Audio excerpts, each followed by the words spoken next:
Live, all right. Soscast episode 27. How we all feeling out there? Before we get into today's going to be a very fast-paced episode. Okay, so buckle up, put your seatbelt on. We're going to be driving fast. We're going to probably break some speed limits today because we got 1 hour with Will Witt.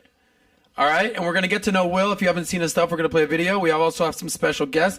Fosh Posh in the house. Hi, everyone. We're going to get to know this lovely lady. And Taylor, our lovely new sales lady upstairs. She came down from the second floor to join us. Honored to be here. On the podcast. So if you're not familiar with what we do here on the Soscast, all we talk is money. All we talk is money. But part of understanding money is, life, it takes money to live your life. Lifestyle, dating, relationships. But at the core of that is a lot of money. So we cool with doing this? Yes. Yeah? All right, so let's talk money. So Will, let me start off with you. Thank you for being on PBD Podcast earlier. I thought we had some good fun. We agreed on most things. Mm-hmm. We had some spirited debates on things we didn't agree with, but I think we're cool. We'll see after. We'll see. All right, thank you, Will. But I think a lot of people want to define themselves. Someone's left, someone's right, someone's conservative, someone's liberal. How would you define yourself? How would you say, who are you? Give the audience a little rundown. In terms of my politics, I'd never call myself a Republican or anything like that. Okay. I call myself, I guess you could say, now would be like a traditional Western conservative. Which I know sounds kind of strange, but that's what I've described myself as now, which I haven't been my entire time working in politics and everything. Yeah. But especially with COVID, my values and the things I believe in have changed a lot. Cool. Especially after getting baptized and all that, too. Because things have changed significantly. Yeah, Taylor, how would you define yourself? A conservative hippie. Conservative, that's sort of, what is that, an oxymoron? What is that right there? Well, it's coming up. It's a whole new movement, yeah. Yeah, I would say values, family, limited government, but, I like music festivals, and you can read between the lines there. Okay, there you go. And Fosh, how would you describe yourself? So I guess I would say I'm libertarian. So I'm kind of I kind of lean more right, but definitely I don't agree with government control. Okay. Kind of like that. Yeah. All right. Well, I view myself as more of a moderate synergist. Why can't we all just get along? We all love America. We love America. Yeah. So let's jump into some topics. Before we do, Will, you do a lot of man on the street stuff. Yeah. Okay. So I want to show a little clip. It's for people that are not familiar with Will Witt. He gets in there. He's what I appreciate about you, and your book is called How to Win Friends and Influence Enemies. And it came out when? Last September. Ooh, So what's the premise of the book? The premise of the book is that people aren't having good conversations, and I wanted to show them how to have good conversations. As you see from the clip, I've gone out and interviewed thousands of people and changed thousands of minds, not just the people who I talk to, but the people who actually watch the videos. And so the way you do that is through asking questions. Yeah. It's not about going and just necessarily yelling at someone or debating someone. You can change someone's mind by asking them questions. It's not necessarily about you changing that person's mind. It's about them having their mind changed because they can't answer the question that you gave to them. I want everyone to understand what Will just said there. Okay, it's so important for us to actually diagnose and dissect what Will just said. He says you can't change someone's mind by telling them what to do or what to think. I agree with that. It's asking them questions and then maybe even posing the questions that in a little absurd manner. And you put some facts in your questions. Yes. Right. And then they have to answer it, and you can see them, I'm assuming, struggle in their mind. It makes them think. It makes them think. Exactly, Fosh. And then, boom, a light bulb will go off. You can see that. So let's jump in. Let's see this video with Will. We have audio, right? Yeah. Let's go with Harvard. If you have a camera, you're probably a fascist. What things exactly are you supporting? I hate guns. Free speech gets flipped to be the ability to speak words of hate, words that divide people rather than unite people. What is a word of hate or a sentence of hate that you've heard?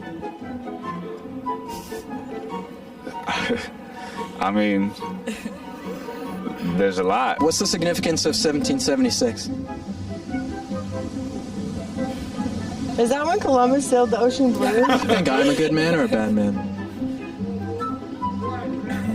You're a player. No, I can tell. Nina, Santa Maria, Pinta. Pinta, yeah. Should we build a border wall? No. Why not? My husband's Mexican. So? You think Mexican food is like cultural appropriation? No. someone else's culture that we've kind of taken. Do you think that the rich pay their fair share? No, Why do you say that? because there's so many homeless people out on the street. What is the European Union? European Union. It's a union In Europe. in Europe, yeah. Who fought in World War One? All right. These people vote. Yeah, Yes, exactly. yes, Well, unfortunately. Congratulations, Will. You've done. I've done a million different man on the street videos. I mostly talk about money and relationships. It's actually how I met Fosh at Yes. Model Volleyball. Yeah. She killed it. I said, look, I don't invite a lot of Usually people. pick people up off the street. I don't usually do all that, but So he Fosh, says. exactly. I know, right? So kudos to you for doing Thank you. that, and Thank kudos you. to you for not like getting in people's faces and just asking questions. And if someone doesn't know that Nina de Pinta de Santa Maria, good luck out there, guys.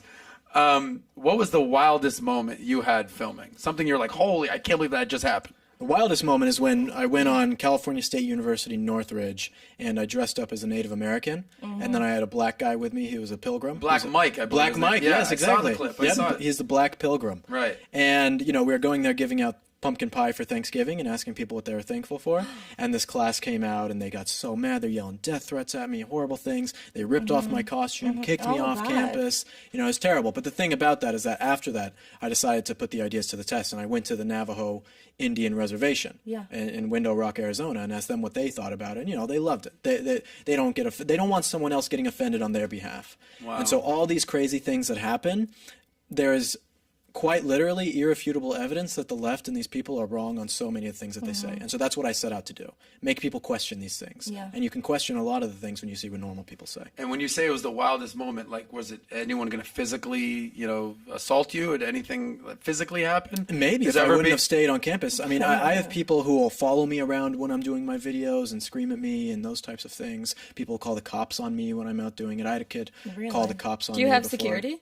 I have my cameraman, and he's got a big stick, and that's about it. And I just say, yo, watch my He has a back. prop I say, stick. watch my back, but if the guy is like one of those liberal beta male types, you don't have to save me, just keep filming. And just film it. Well, one guy literally called the cops on you. I don't know if this was in California as Yep, well. yep. And he said that he is terrorizing me, and basically the cops showed up, and they're like, well, what is he doing? He's like, well, I don't like what he stands for. And the cops were like, I saw that. sorry, bro, that's kind of not how it works. Yeah, exactly. Explain that situation. Yeah, so we went out there and we were asking people about socialism and if they could define what socialism was at Cal State LA. Yeah. And some guy knew who I was. He was a leftist. He recognized me, and he called the cops on me.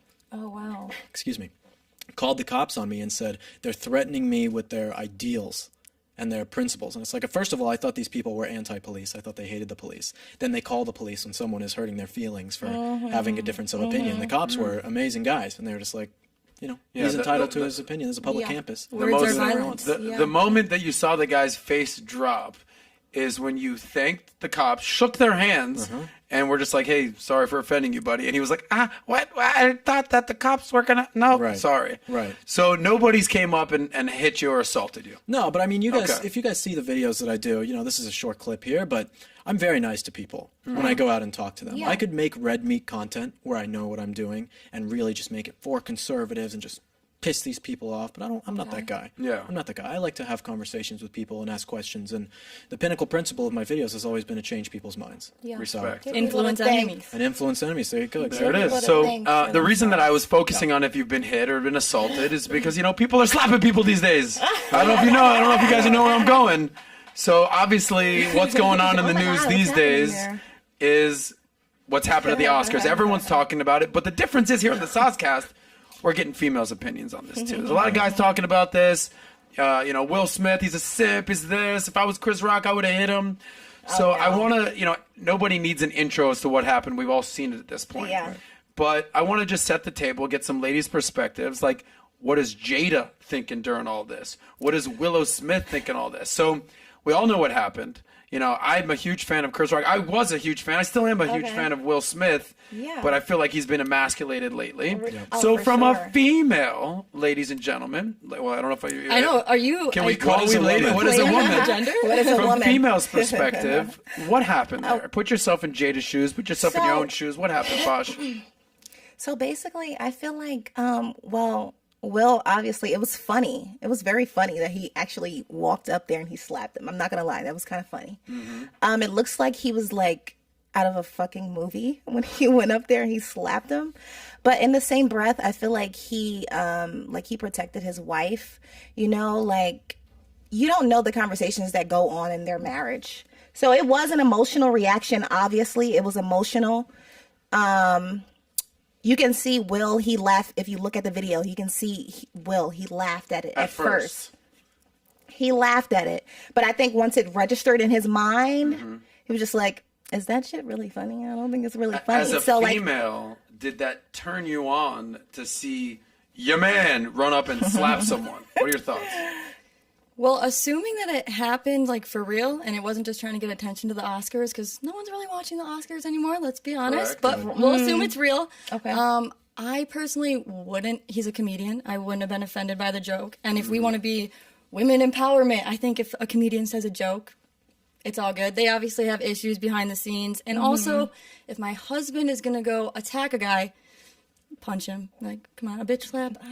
Exactly. So the bitch slap. It was a bitch move, is what you're saying? Yeah. So feminine. Will, what you got on this situation? Yeah, we talked about it earlier. But we talked about the bitch slap. Reiterate how feminine the slap was. Imagine if he actually punched him, though. That would be like extremely violent. That would gonna do it. That would have went even more Exactly, but left. she's right. If you're gonna do it Punch right. him. Do it Be a right. man. If you're gonna do be a it, man. punch the shit Right. out of him. Yeah. So you're basically saying if he's going to do it, dude, leave the Be a bitch slap man. at home. Exactly. Stick that guy in the face. He You offended your wife. If you're gonna do it, Yeah. If you're gonna do it, I don't think you should have done it. But Yeah. if you're gonna do Right. it, be a man about it. It shows the relationship between the two. Who wears the pants in the relationship, period. Yeah. So are you I can see saying that that. she wears the pants?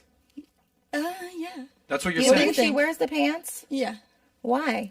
I would say, at the red table, they had to talk about her cheating on him. Okay, yeah, and I think that definitely there's a lot comes of behind into the play with scenes. that, for sure, yeah. It's like a build-up, and I think it was almost like Will and their I don't know the relationship, but it's Yeah. obviously not strong. Yeah. So, something little. I think their relationship is very into the public eye. And like they have to deal with that stuff when they're at home. So I think that plays a lot into they're at the Oscars and this stuff is happening to them and they're like, oh, like our relationship is already in the public eye. Like how can I make myself seem like masculine, more like a man? Yeah, and it's showbiz. It's Hollywood. Yeah. Wait, I actually want to stay right here and talk about this. Who wears the pants in relationships, right? Yeah. So I think that concept in itself is almost like a major foundation of what we do here on the Soscast, right? Is because who wears the pants? Like that's a financial thing, that's a manly thing, that's a feminine thing.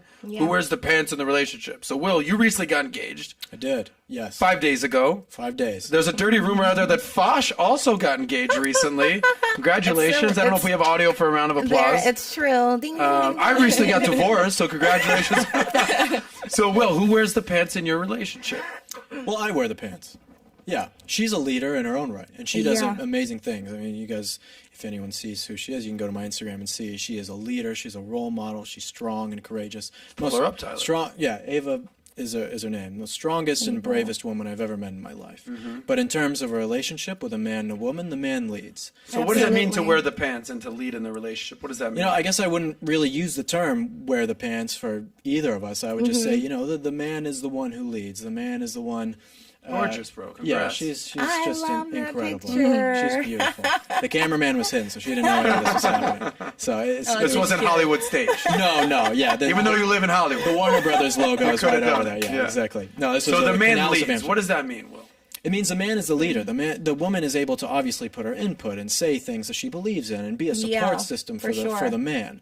But the man, when it comes to decisions about things, he has to be someone who says, "Okay, I'm going to make this decision because I am the leader of the household. I am the leader of the family, the leader of the children, the leader of the house, the leader of my wife, and everything like that. That is what the man Now, is does." Ava going to get sure. offended if she hears this clip? No, of course not. No, of course not. Because there's so many things where Yes. she influences me and gives me Gotcha. advice on things, and we're a team, Yeah. obviously There a you go. partnership. Yeah. But in so much I think that in our world we've lost that mentality of I the man agree. leading. I So agree Fosh, with you that. agree. Why do you agree with Will? I do think that men are like leaders, and I think that they should be leaders and providers for sure. Obviously, like as a woman, you support your man and you give him some input And like that, like you help him behind the scene. Oh, look, there I am. Oh, Fosh, look at this. Oh, yours is much different than mine. Now this is some Oscars Warner Brothers Yeah, stuff going on. exactly. And there she is. Congratulations. Wow. Thank you. Okay. But you're it's saying much that different. your man wears the pants in the family. He leads, is what My you're saying. man is a leader, for sure. Okay. And that's why great. she respects him, because Jordan Peterson talks exactly. a lot. If you have a confident woman, she's really not going to respect a man who does not lead. Exactly. Right. So we're all in agreement on this, that the man needs to lead? Is that what we're For saying? sure. Taylor, do you have any strong feelings on why a woman needs to lead? I mean, women should be leaders, but I think there is that role in a functioning society that men need to lead. I think definitely for like intimate relationships and marriage, I think that men have to be like in the forefront of things, for sure. Yeah. Like if you're like a smart woman and you're like, I guess, independent or whatever, you have that for yourself. I think that's important too, to be able to have conversations and be intellectual and things like that. But like when it comes to like family values, I think you have to just stand by your man. Yeah. Well, And let him yes. do. If they're doing the right things, if they're doing some shady shit.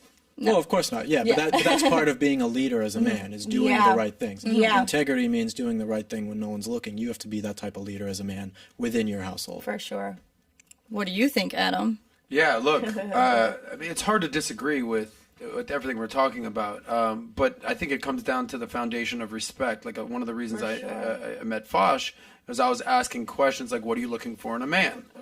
And, obviously most girls will say, well, I want to be attracted to the guy, obviously funny personality, and then the money conversation. Does he have to comes make up. that money? Exactly. He The money. does. Thank you. Yeah. And she said, I think I'm not going to date a guy that doesn't make more than me or isn't successful. But it's This is the not whole like- hypergamy factor. Yeah, but I don't think it's like on a superficial level. I think like if you can provide as a man and you've shown that you can go out there and get it and provide, that makes me very attracted to you, and like it makes me respect you.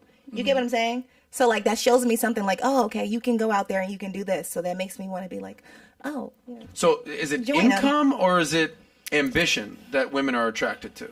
I would say ambition and competent. If you're competent For and you go sure. after it, the money comes. For so sure. it's kind of like that. If you do well in life, you will have money. So it kind of, you know what I mean? It's definitely the competence for me. What does competence mean for a female?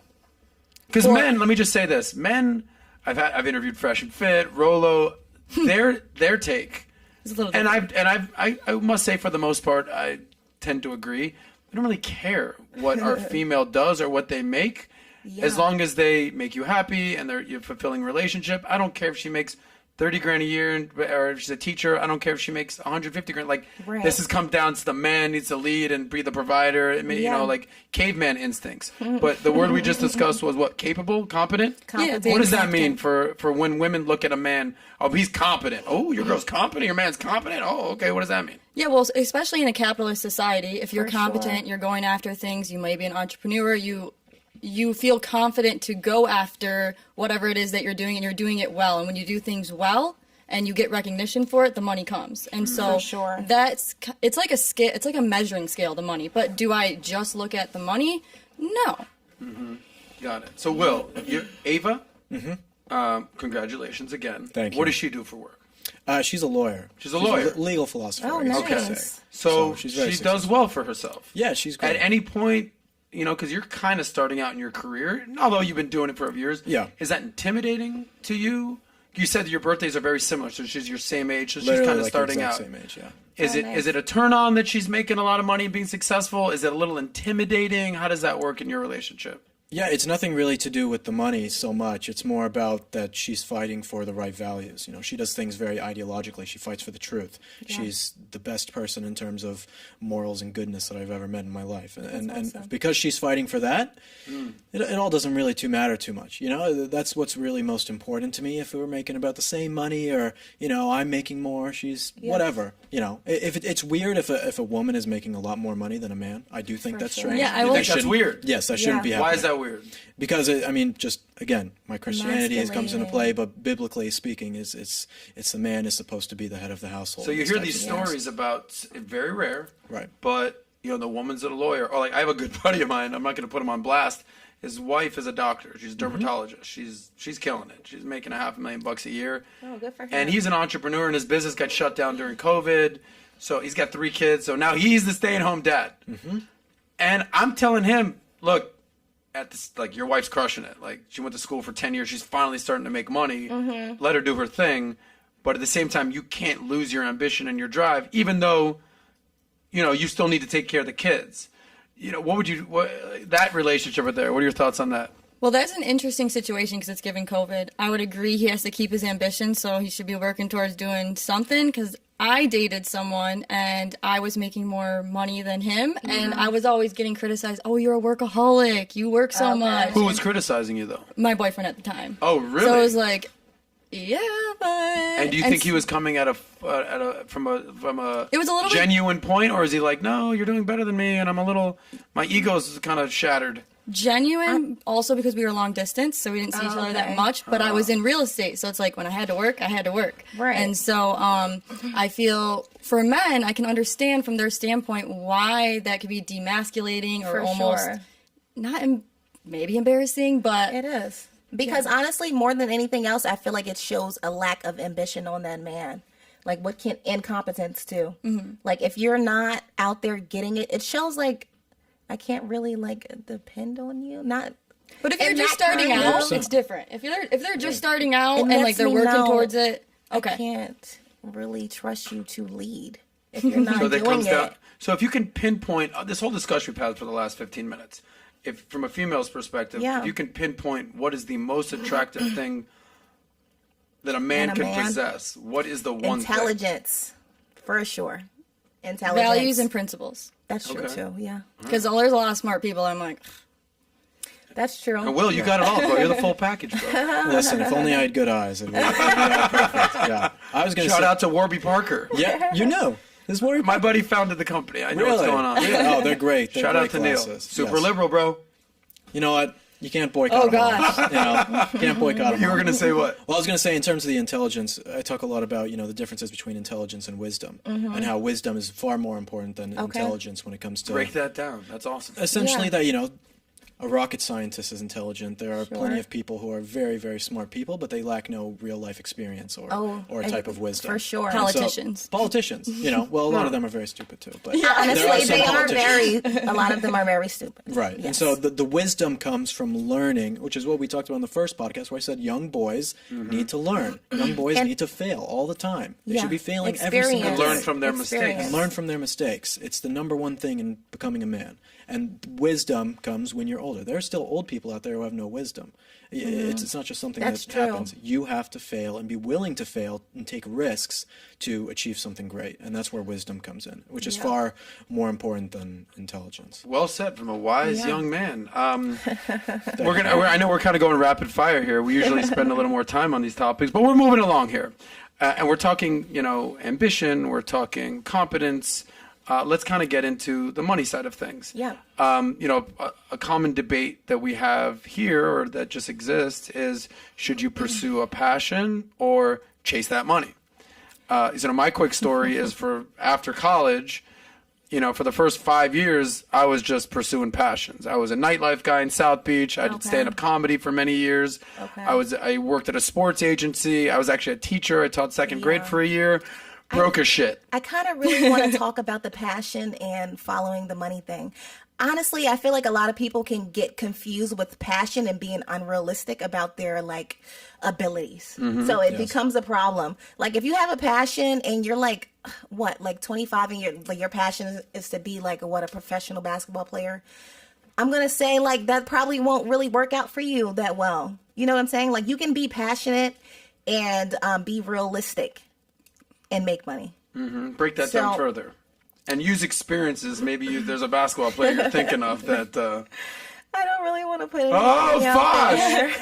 you don't have to name names. So we don't need... I don't want to put anybody We don't out need there. John's last name, but... But I've had my fair share of relationships, and I've dated somebody who I felt like wasn't really realistic in their capabilities, and I would try to push them in a direction of where I feel like you can be realistic about what you can do and also make money doing that. So it's like, be passionate about something, but it also has to bring income, obviously, because how are you surviving? So you're basically saying money? it's almost like a trifecta. It's pursue something you're passionate about, be freaking realistic about what you can do with it, and then like the money is the third leg of the stool, for sure, where they can all intersect. Yeah, figure out what you're good at and figure out how you can capitalize off of it. I mean, that's sort of what you did, Will, right? You dropped out of college. You realized, this college thing ain't for me. You're at Boulder. Everyone's smoking bowls in Boulder. I'm sure that's a joke that people use. Or if I just made that up, kudos to me. I never What did you study? I'm just curious. I was an English major. Oh, So interesting. I Are you to going to be an write and- English teacher or something like that? A writer. I was going to get a little houseboat and write for Rolling Stone. That's what I wanted to do. awesome. Write Okay. music. I wrote for the school newspaper. There you go. And wrote music articles. and things like that. You basically started skipping class, basically, you set up a table, you were debating. Tell that story, and then how you ended up in your career. Yeah. So I would go on. I became conservative in college and started just debating people on campus and talking about all sorts of different topics. Working with Turning Point USA and some other organizations. Eventually found out about PragerU, made a video for them, and long story short, they gave me a job, and I moved out to Los Angeles. Oh, nice. And that's what happened when I moved out to Los Angeles. I mean, I was in debt, no money. Didn't know anyone, moved into the most disgusting Hollywood apartment that I could find, this bachelor apartment, didn't even have, it only had one sink and terrible. There were cockroaches crawling on my face when I slept. Oh my God. I mean, just, terrible. This is where I You're came offending Fox right now, Will. Oh That's my fine. God. That's I'm like, fine. I don't like, I hate bugs, so that like No, that's the thing. well, you shouldn't live in Florida. I know, but but- the roaches were anything. Right. Thank God I haven't seen one yet. Yeah, I had them Thankfully. all over the place, and my landlord would do nothing about it. But I came from, in a lot of ways, I don't always like to say this because I'm not a victim in any way, but I came from nothing and from a lot with everything that I've done. Good. No followers, no anything. Right. To then build it all up, and I was passionate about it, but I also had a plan. I didn't move out to Los Angeles not knowing anything. PragerU gave me a job and an opportunity and said, you can do this. And so I had a plan in place to be able to make it happen. I set goals for myself. I organized my life on what I wanted to do. But it was also passion. And it wasn't just passion. It was truth. So let me ask you. You've been working for Prager for how long? About 4.5 years. Okay. So I want to know, like the first year that I started, so I got out of the jack of all trades thing and I got into finance, kind of like what Taylor's doing right now, because she works for Valuetainment sales team. Shout out to them upstairs if they're listening.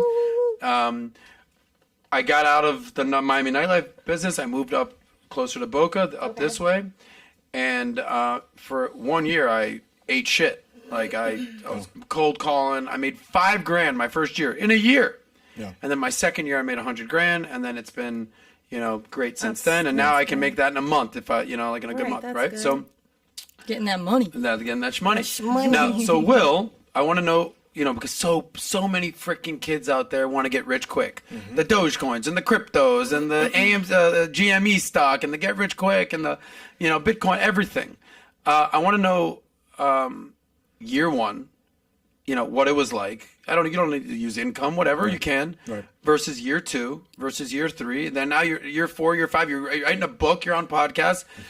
That ascent, I'd like to understand. Yeah, the trajectory is really cool when I look back. I was with my fiance and we were looking through old pictures on my phone, which is, many people might think is a risky thing to do, but we were fine doing it. You've got things to hide. Yeah. No, we trust each other very much so, which is also another keystone of the relationship. Yeah.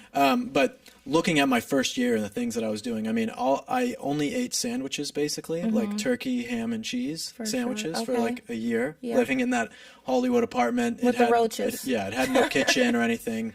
It was absolutely terrible. You were not bringing girls over to the apartment at that point, I assume. Well,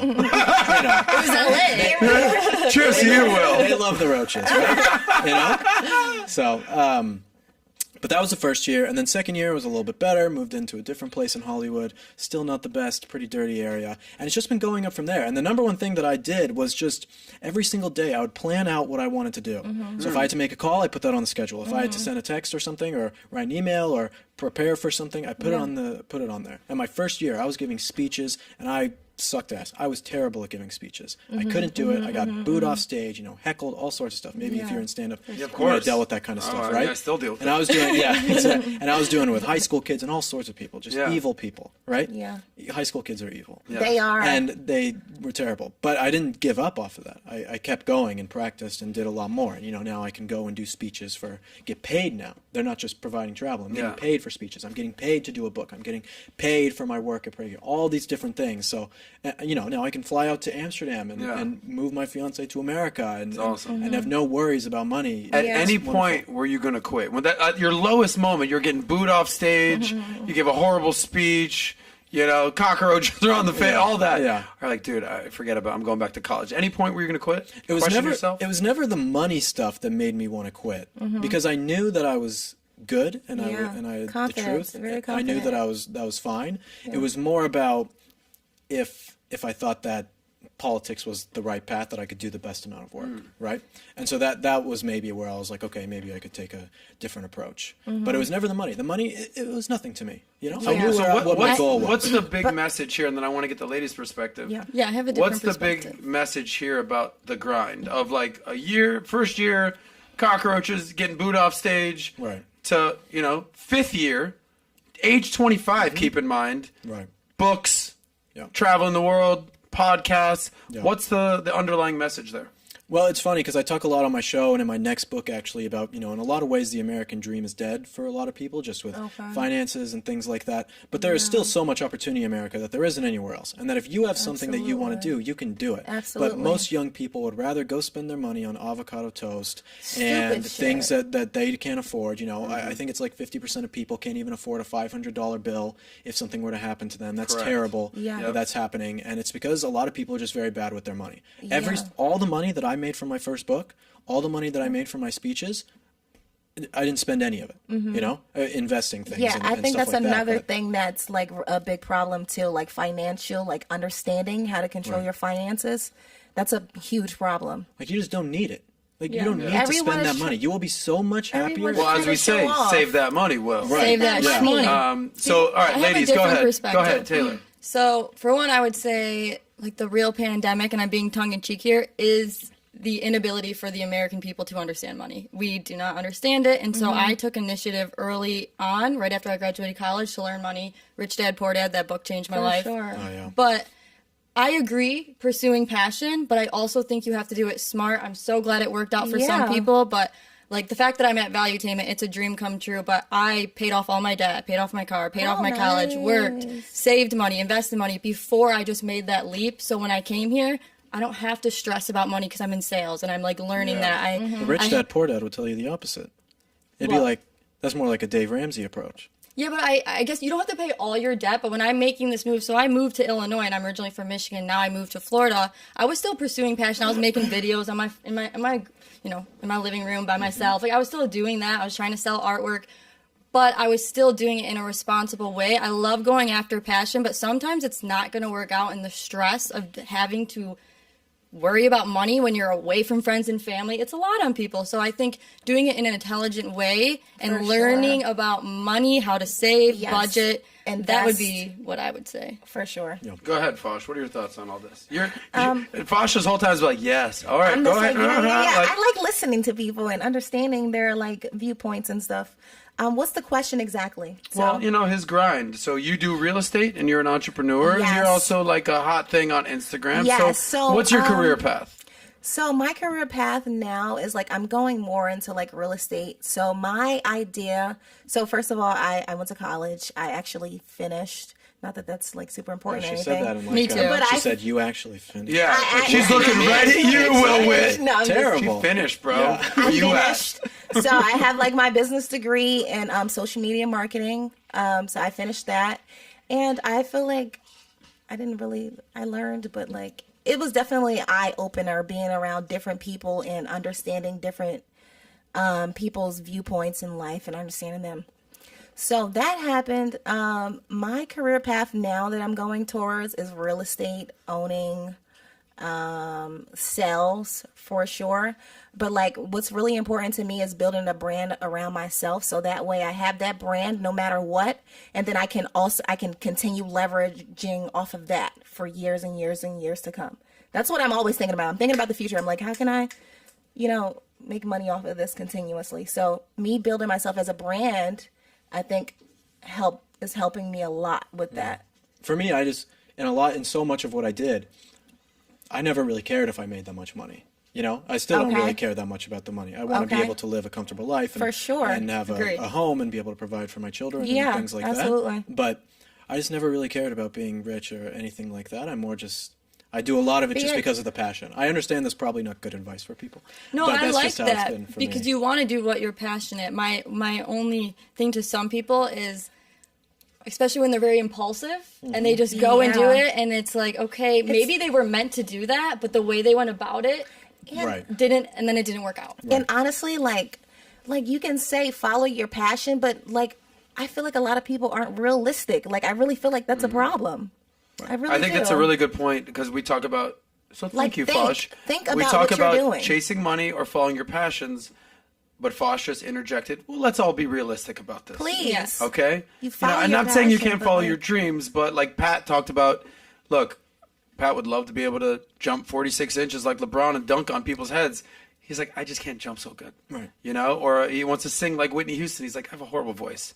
So there needs to be some realism in both your self-awareness. Self-awareness. And maybe you make money and you're doing what you're passionate on the side until those things... And that's exactly what happened here, is that Same here. I followed my passions for many years. Awesome. Nightlife, fun, party guy, stand-up comedy, entertainment, broke as shit, got out of that, went into the financial career, did that for 10 years, made a bunch of money, circled back to all that. Were you passionate about the financial career? I was passionate about how much money I make in that. Oh, and that's what keeps me going. I don't wake up every day and being like, investments, insurance, let's do this thing. But it is I'm passionate about the lifestyle it allows me to do, and allows me to do this. Exactly. And not have to worry about my bills. Let's shift gears here for a second. Let's talk dating.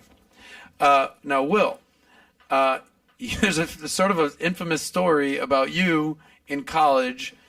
You were dating a big Hillary supporter. Mm-hmm. So my question, I want to hear that story, but my question is, what is a bigger issue in a relationship? Politics, race, or religion? I want to get everyone's opinion on that.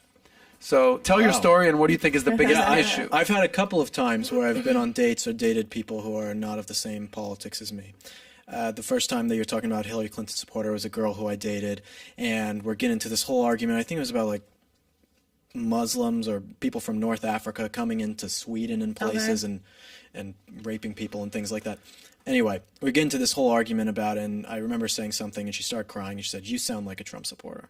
And I'd never thought about that before, and I was like, you know what, maybe I am. And then she just cried harder. And that was the end of that relationship. Or another girl who I went on a date with here in LA, and she asked me at the end of the date, she was driving also, by the way, very progressive of me, and picked me up, went to Griffith Park and some stuff, and she asked me at the end what I do for work and all this, and told her I work in politics and conservative politics, told her who I voted for Trump. She starts crying. I mean, these situations are You're happening. just breaking hearts left and right, bro. We're not all the good reasons. Exactly. Another time at a karaoke bar, a girl starts crying. I mean, all the time. I'm making girls cry because of who I voted for. In Boulder, Colorado, nonetheless. Yeah, that one was actually in Denver. Okay, gotcha. Denver is pretty much Boulder these days. Yeah. But I think the most important thing is none of those things. I think it's values. Values is the most important thing. That you guys need to have similar values. Because even if you can have different politics than people and disagree on some political things. Yeah. But again, like we talked about before, politics isn't values. Politics is something like tax policy or, what you should do about immigration or something like that. But a lot of those things do connect to values. Values is the most important thing. And if you guys share similar values but differ on all sorts of opinions, I think that's fine. Mm-hmm. Yeah. What about you, Fosh? Is it easier to date someone who, or what's harder to do? Different race, different religion, different politics. You're a Democrat, he's a Republican. It's not going to work. I'm Jewish, he's Christian. Black, white. What are your thoughts? So the race thing, not really like a thing for me, but like more so religion. Religion can be a thing, and politics can definitely be a thing. Like Will said, it it's more about like values. Like those things are definitely values for me. My religious views and politics. Mm-hmm. It'll definitely, if you're thinking about long term with somebody, those things are very crucial to talk about. Yeah. Because how are you going to raise your children? Like, how is that going to go? So that definitely is a part of the values. Mm-hmm. And Taylor, as a conservative hippie, would you date a, liberal? No. I don't know you would not. Yeah. No, and it's because Straight up, the you would values not principles. We wouldn't see eye to eye, and I like talking about those things. I like about philosophy, and like I said, it's not politics. It's actually philosophy and human nature that then is how people decide their politics. And I wouldn't want to have. We would be arguing. I wouldn't want that. What do you think would be the biggest argument in that relationship? Oh God, depends. As far as government control, taxes, the way you raise your children, what are you going to teach them? What are you going to talk about? And then the politics just stems from it. I can't give an exact answer because I think many things we wouldn't see eye to eye on. Would you date someone with a totally different political perspective? I know you said you're libertarian, so it's hard, but would you date someone who's like super far left, social justice warrior, BLM, Antifa? No, would you ever date someone like that? I wouldn't be able to. So would you would date not. Adam? Why not? I'm just kidding. It would just kind of annoy the hell out of me. Honestly. What would annoy you, though? Like just anything that I feel like is super extremist annoys me. Yeah. Like I feel like it's smart to be able to understand different sides of everything. Anything that's too extremist for me kind of gets on my fucking nerves. As a beautiful black woman, I'm sure. I mean, you get. When I interviewed you, hey ma, what's up? Hey, woo! You're like, Hey, guys holler at you. You told me For that. sure, yeah. So if a guy checked off a lot of boxes, successful, making money, that's kind of like antithesis to what it is. Okay. But he was like this super BLM, social justice, wokester. That just would be a major turnoff to you. It would definitely be a turnoff for me. I would try to, I guess, like if I actually like this person and I want to help them, I would try to like open their mind to thinking, about like not just being so extremist of certain things. I would definitely try to talk to them about that. So if we could, just to nail this down, of the three things I asked, politics, race, religion, what is the least important to most Race important is of the those three? least. Race is the least. Yeah. Go ahead. What are your three? Race is the least. Politics. Wait, religion, politics? Yeah, politics, religion. So race is the least important. Politics. Politics. And then religion. Religion is I the want most a important man that for you. believes in God, the Bible. Okay, Yeah. there it is. How about you, Fosh? In that order. Okay. Let me think about that. Go ahead. So race. Okay, so least important to most important. Yes. Least important is race, politics, and then religion. Okay. Will? Yeah. I would say same. Same. But so many people always talk about, it's fine to have these differences and things like that, or all that. I just don't get it. This is your life partner. This is someone who you're going to be married to, discuss everything with, who's supposed to be your supporter, especially for me as someone who works in politics and all of this. That person needs to be with me. They can have some small disagreements and things, and I can have small disagreements with them, but that person needs to be on my team. Yeah. I don't want someone who's not on my team. And also when it comes to raising children, you're going to raise my children with me. You better teach my children the right thing, the thing that I want them to know. I want to indoctrinate my children with my values, and people always say, oh, you can't say that. I want my children to have good values. I'm going to instill that on them. And my partner needs to have the same good things to put on them too. So most important is values and principles. Is that what we're talking about? For sure. Yeah. BBD says it all the time. Yeah. All right, speaking Religion of goes values into and that. principles, we're going to shift from dating. This is like where politics, dating, values and principles, sex, money, all intersect into this story. I saw this, I was like, Tyler, we got to pull this thing up. This is the Madison Cawthorne story. Familiar with this? So Madison Cawthorne, who is... can we pull up a picture of Madison Cawthorne, by the way? Good-looking dude, right? He happens to be in a wheelchair. I've seen him before. Okay, yeah. Good-looking dude. Congressman. Yeah. Out of what state? North is he? Carolina, I North think. Carolina. Look how Taylor knows. North Carolina, 2nd District, Wilmington, North Carolina. No, I pay attention. Okay, there she goes. But by the way, how did he end up in a wheelchair? Do we know? I think he was in a car accident, actually. A terrible car accident. Well, when he here's was this young. story. And you got to hear the story. Are you familiar with this at all? No. You are? Okay. So Madison Cawthorne, quote unquote, he needs to name names of the orgy and coke partiers that he was invited to. So this is from the Freedom Caucus chair, basically calls him out. It's a New York Post story. So Representative Madison Cawthorne should out the fellow Republicans he claims invited him to orgies and snorted cocaine in front of him. Oh my God. Says the Conservative Freedom Caucus leader named Scott Perry. If you're going to say something like that, you need to name names, says Perry, the Republican from Pennsylvania. Cawthorne discussed alleged sexual perversion of some older lawmakers, including people he said he previously looked up to. Quote unquote, Cawthorne says, then all of a sudden you get invited. We're going to have a sexual get together at our homes. You should come, bro. And then you realize they're asking you to come to an orgy. Hi, I'm Madison Cawthorne. I'm here for the gangbang. What is the story, Will? You've heard this? I've heard inklings of these kind of things. Okay, you work in politics. He's heard a lot of these things. Yeah, for I mean, sure. these kind of, you know, I know Scott Perry's asking and all this kind of stuff. The left always asks for these kind of things. They say, oh, you got to be this good conservative. You got to put in this good conservative box. Yeah. But conservatives could never ask the left for this. Like when all this stuff happened with Andrew Gillum, who almost won. That's what I first thought of. Exactly the same Yes. thing. When Who all this almost stuff, became the governor of almost Florida. became governor by a small amount of votes. Can you imagine if that guy was our governor? Instead of DeSantis. Exactly. I thought you said our governor. You don't live in Florida Oh, yet, right. sir. I don't know what you're considering. Soon enough. Cat's Soon out the enough. bag. Okay. Yeah, exactly. Soon enough. But, you know, can you imagine if that was the case? And the conservatives don't ever ask the left for these kind of things. They're not pressuring the left to or the Democrats to put these kind of things out there. But they will always come and question us and try and put us in our good little box. But do you think this actually happened? Do you think the Republican older lawmakers are Hell inviting yeah. Madison Cawthorne? Do you think that's happening, Taylor? I think there's some sketchy stuff that goes on with politicians and what they do and when they have power, what they think they can get away with. Yeah, I would probably, if I had to, like, weigh out, probably. Yeah, I don't know if they're all having like orgies and stuff like that. I can't say for sure, but I know that these people do shady, weird stuff. You think so? Yeah. And that goes across left, right, up, down, center. Of course. Like, I think yeah, that's, for it's sure. not that's just a like- people Really? thing. That's just a people. Because thing. again, Left as we or talked right? about on the first podcast, Yes. some people have R's next to names, some people have D's. They're all the same. Most of them are pretty much all the same. When Wow.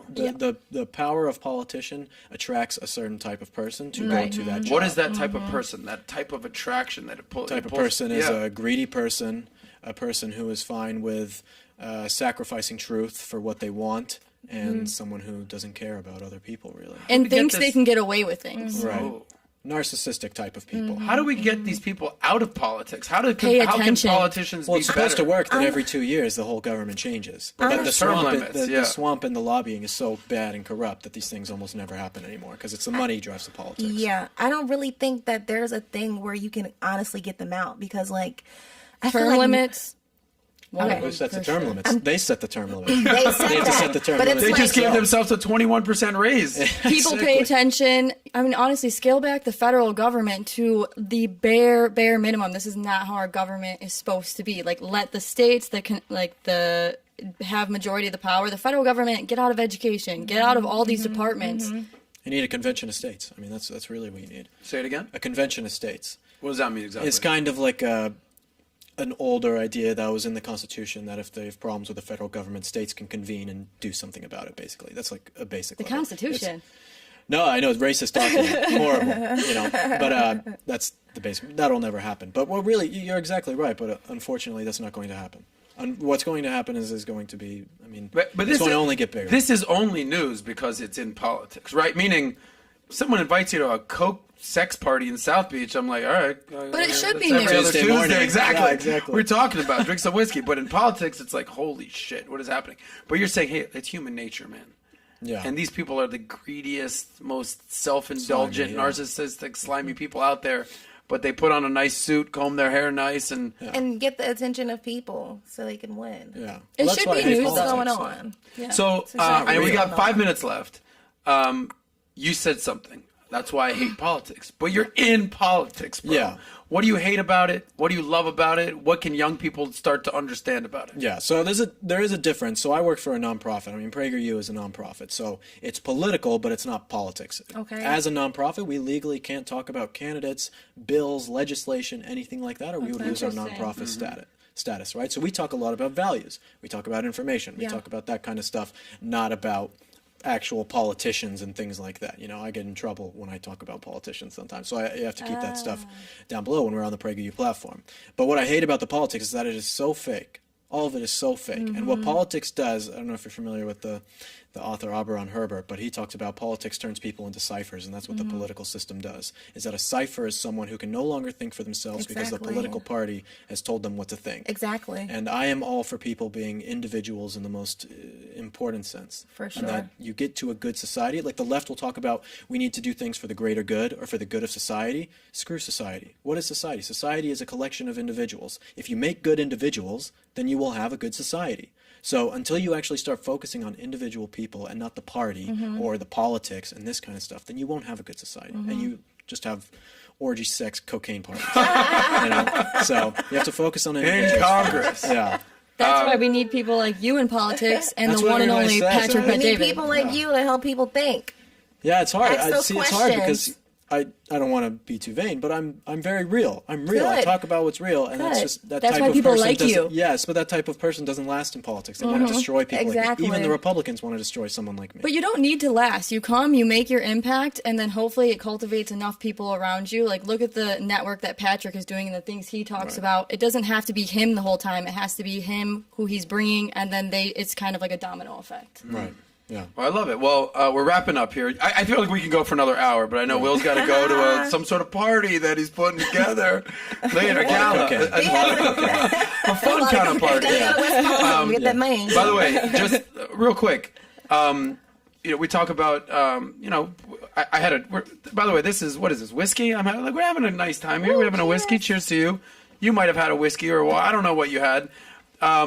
You heard this Robert, story I'm about still on the clock. Jack Harlow, the rapper, quit drinking completely because it was time. You know Jack Harlow? Yes, sir. Face, yeah. He quit drinking because he wanted to stop doing boyish things. Just real quick, what's the one thing that you think you've done that has turned you from a kid to an adult? Round table here. Someone can go first. Taylor, go ahead. Yeah, I moved away from my friends and family and eliminated those distractions and got focused on what I wanted to do. Moved to a different state. There it is. Yeah. Fosh? I feel like I had to grow up quick, honestly. Like, I'm not to get in like sentimental or anything, but like my parents, they're like deceased. So I feel like I definitely had to step my foot into the adult world very quickly. So I'm from New Jersey, but I moved out to Florida by myself. You know, so I guess that's like an adult thing to do. Also like reading and like learning about the world and my finances for sure. Awesome. Yeah. What about you? Not expecting anyone to give me anything. Yeah. That's the number one thing as an adult. You can't expect help from anyone. It's on you. You know, you have people who you trust and you love and you depend on them, but really it's about you. And then the next thing is being baptized. That was a little over a year ago. Oh, And congratulations. that was becoming Congratulations. Were to you Will. just a question? Were you always Christian or No, did- I was a horrible atheist growing up. really? Yeah. Look at him now, ladies and Look at me gentlemen. Look at you You know, now. I was- Look at him now. Christian. I was a piece of garbage. Well, Oh wow! but you're doing great now. Yes. And you know who else is doing great right now? Us. So Yay. cheers, guys. I know we got to wrap up real quick. Cheers. This was a quick Water episode. line. I want to thank Fosh. I want to thank Taylor. Everyone did great. And Will Witt, thank you for just spending the day with us, Thank bro. you, man. It was a that lot was of fun. awesome. We will be back live tomorrow with big time comedian Mark Norman. So check that out. We'll have fun there. This is what we do here. We talk dating, we talk lifestyle, and how money affects it all. And as we say, you should always save that money because your needs tomorrow are more important than your wants today. Kind of like what you were saying. So respect. We'll see you guys next time. Bye.